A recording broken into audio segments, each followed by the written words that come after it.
Velg and McCall kondisinya memprihatinkan seperti ini. Pecah retak ini, Bre.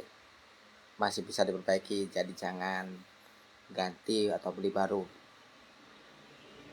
Retaknya bisa dielas dulu, setelah itu dipres agar tidak limbung dan normal kembali seperti ini.